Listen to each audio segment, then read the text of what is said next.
I have no staff reports this evening, so we're going to go straight to public comment.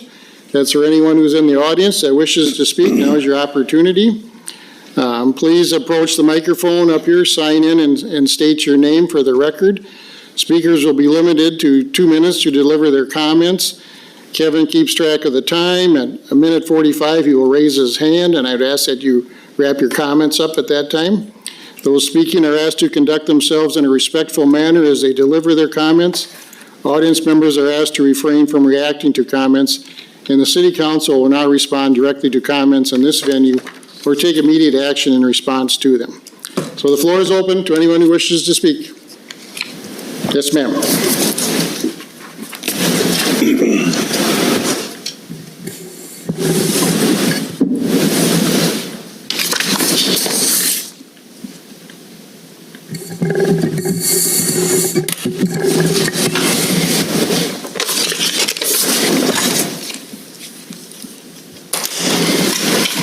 Melissa Zimmerman, 2525 Stony Creek Drive. Good evening, everyone.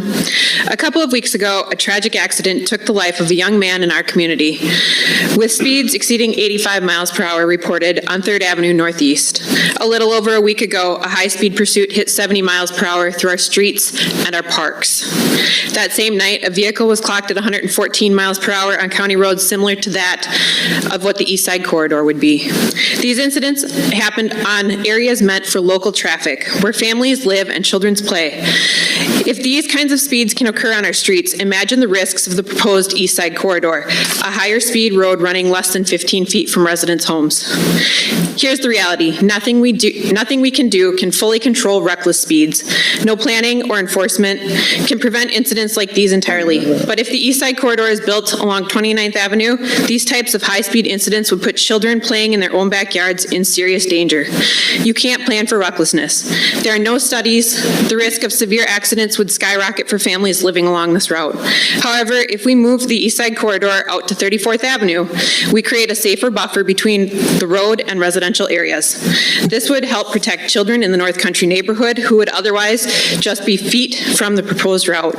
Moving the corridor further out is practical, safety-first solution that prioritizes the well-being of our community. As a council member said tonight, if we don't have good roads, safety, and clean water, we have nothing. As these results come back for the preferred alternative, I want to remind you that you do have the power to say no if you are not satisfied with the safety of your own residents. It is essential that we carefully consider the safety and the quality of life of our community before making any final decisions. Thank you. Thank you. Anyone else wish to speak this evening? Yes, sir.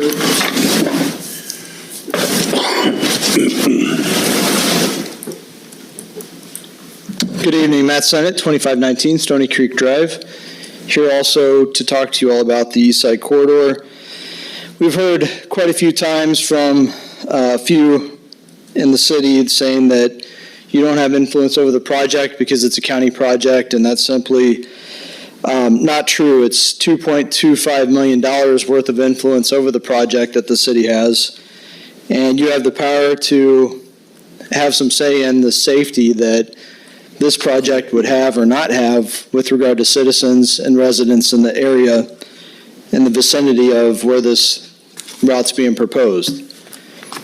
Like Lissa just said, the current route is less than 15 feet from some homes on the east side, and this route, 29th Avenue, is over 30 years old.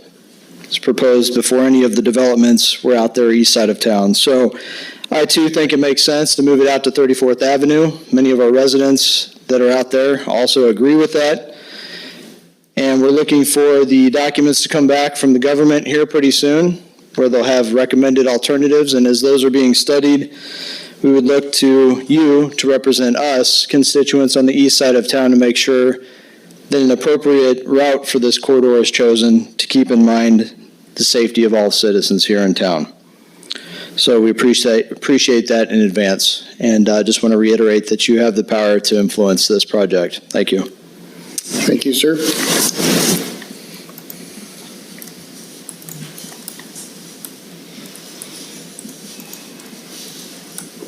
Mr. Jones is making his way.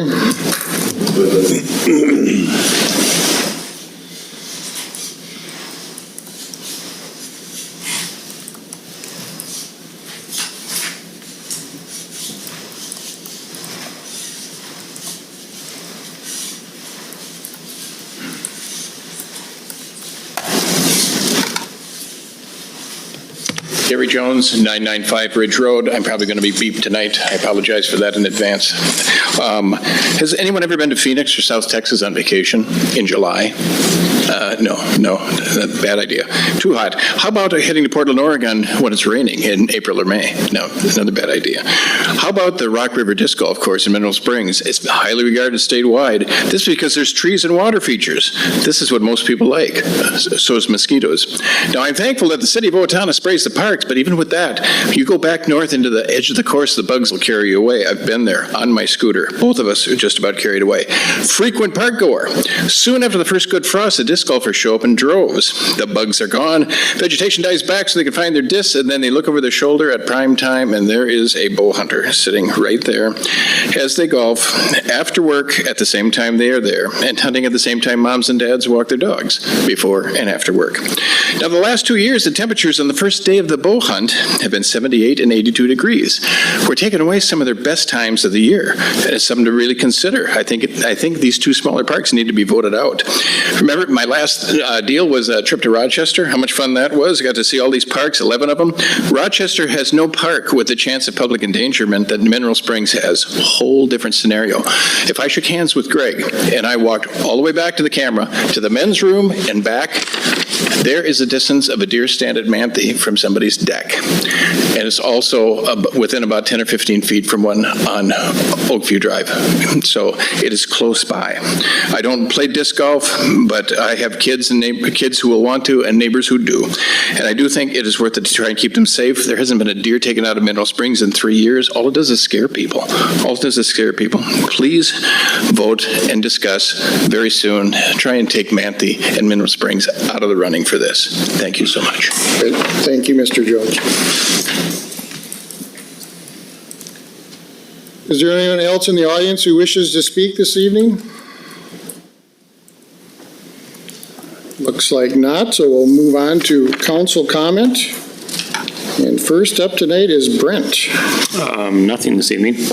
Okay, Doug? Nothing to add. Nate? Nothing to add. Dave? Nothing.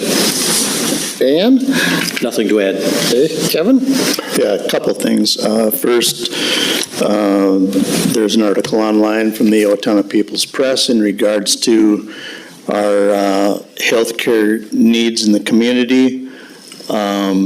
It's good reading material. Hopefully, we can come to a resolution within the community.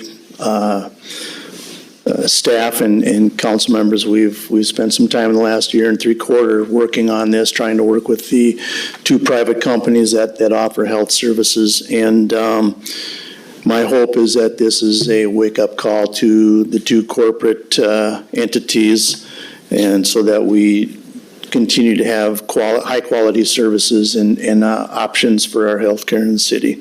Second thing, I serve on the Owatonna High School Hall of Fame Committee.